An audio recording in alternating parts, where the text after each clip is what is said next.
बिजनौर के नजबेबाद में सपा प्रमुख व पूर्व मुख्यमंत्री अखिलेश यादव और आम आदमी पार्टी के राज्यसभा सांसद संजय सिंह पहुंचे और एक विशाल जनसभा को संबोधित किया। लोकसभा चुनाव का चुनावी दौर शुरू होने से पहले दिन से लेकर आज तक का ये सबसे भव्य और विशाल कार्यक्रम रहा। जनसभा में आम आदमी पार्टी के राज्यसभा सांसद संजय सिंह ने भाजपा सरकार पर तानाकशी करते हुए कहा कि भाजपा सरकार नफरत की राजनीति करती है। भाजपा ने भाईचारा पूरी तरह से खत्म कर दिया है और संविधान को खत्म करके भाजपा के लोग आम आदमी से वोट का अधिकार छीनना चाहते हैं। लोकसभा नगीना से गठबंधन के प्रत्याशी ने जनता से वोट मांगे और गठबंधन को जिताने की अपील की। मैं नौशाद हसन और आप देख रहे हैं ABN हिंदी न्यूज़।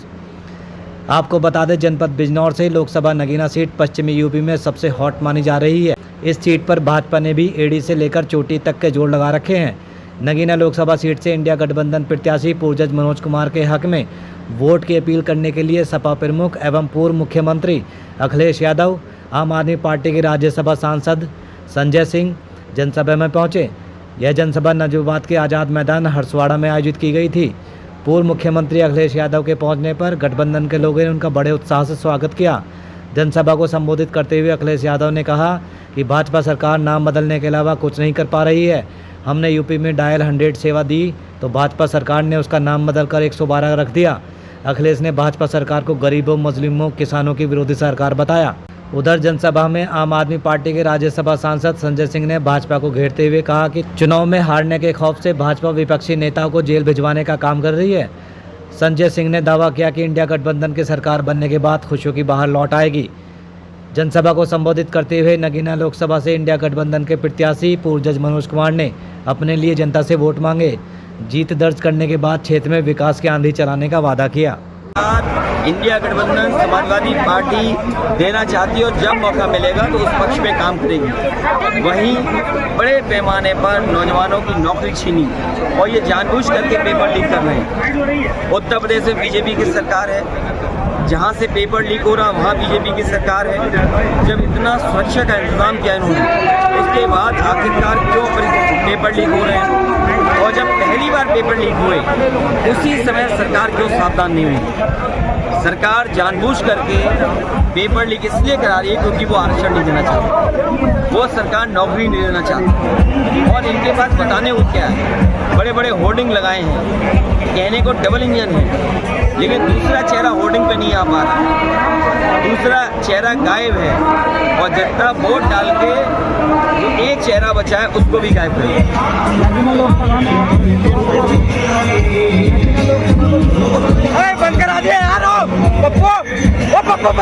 लोकसभा बिजनौर, इस लोकसभा के अंदर और जिले के विकास के लिए जो भी होगा वो समाजवादी लोग करेंगे। दूसरा मैं आपको बताना चाहता हूँ, आज इस जिले में अगर एम्बुलेंस चल रही है तो समाजवादियों की देन है। 100 नंबर जो आज 112 है, अगर पुलिस के पास इस तरह की गाड़ियों का इंतजाम अगर किसी ने किया तो समाजवादियों ने किया। पूरे बिजनौर में सब स्टेशन, जिससे ग्रामीण क्षेत्र में और शहरी क्षेत्र में पर्याप्त बिजली का इंतजाम हो जाए, समाजवादियों की देन है। तो मुझे याद है सरकार में एक अधिकारी यहाँ के थे जो रिटायर हुए थे PWD के, वो यहीं के रहने वाले थे। उन्होंने कहा कि मेडिकल कॉलेज बनना चाहिए। ये जो आज मेडिकल कॉलेज बन रहा है, इसकी शुरुआत अगर किसी ने की थी तो समाजवादियों ने की थी। केवल बीजेपी ने जिस तरीके से 100 का 112 किया है, उसी तरीके से केवल जगह बदल दी उन्होंने। नगीना लोकसभा के प्रत्याशी पूर्वज मनोज कुमार खुले मन से दावा कर रहे हैं कि नगीना लोकसभा पर जीत दर्ज करने के बाद मेडिकल कॉलेज महिलाओं के लिए अच्छे संस्थान है और वो कर रहे हैं, जरूरी है मिले, और इससे बेहतर सुविधाएं देने का काम समाजवादी लोग करेंगे। आप उनका साथ देंगे? सर, राष्ट्रीय अध्यक्ष जी ने कहा है कि आज काम करके दिखाऊंगा, इसीलिए मैंने आपको उदाहरण के लिए दिया। अगर कागजों को पलटोगे तो सबसे ज़्यादा सब स्टेशन किसी ने बनाए तो समाजवादियों ने बनाए।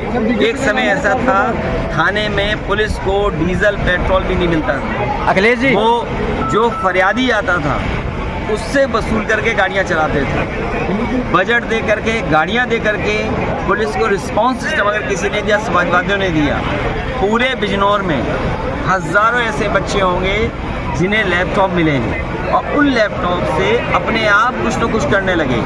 जो अभी बिल गेट्स आए थे और प्रधानमंत्री जी जो बात कर रहे थे डिजिटल डिवाइड को लेकर के, तो डिजिटल डिवाइड कैसे ख़त्म हो, उसके लिए अगर किसी ने काम किया था तो समाजवादी पार्टी ने। यहाँ पर लैपटॉप बांटे, वो आज भी चल रहे होंगे। बीजेपी के जो दिए गए हैं स्मार्टफोन, आप उंगली घुसे तो ये थक जाओगे, तब जा कर के थोड़ा बहुत चलता है। सर अखिलेश जी आपकी बात 400 पार क्या कहना है आपका? 400 हार इस बार की होने जा रही है। 400 पार नहीं, 400 हार। और जितने लोग हैं संविधान और लोकतंत्र को ख़त्म करने वाले लोग हैं, वो सब इस चुनाव में जनता के वोट से भगाए जाएंगे। अखिलेश जी, राष्ट्रीय अध्यक्ष जी ने कहा है कि इंडिया गठबंधन के आधे नेता जेल में हैं, आधे बेल पे हैं, क्या कहना चाहते हैं? भारतीय जनता पार्टी ने अपने दल को भ्रष्टाचारियों का गोदाम बना लिया है। भारतीय जनता पार्टी ने भ्रष्टाचारियों के लिए अपना दल गोदाम बना लिया है। जितने भी भ्रष्टाचारी हैं अब सब भारतीय जनता पार्टी में। क्या आपने इलेक्टोरल बॉन्ड का नहीं देखा कि किस तरीके से भारतीय जनता पार्टी का बैंड बज गया?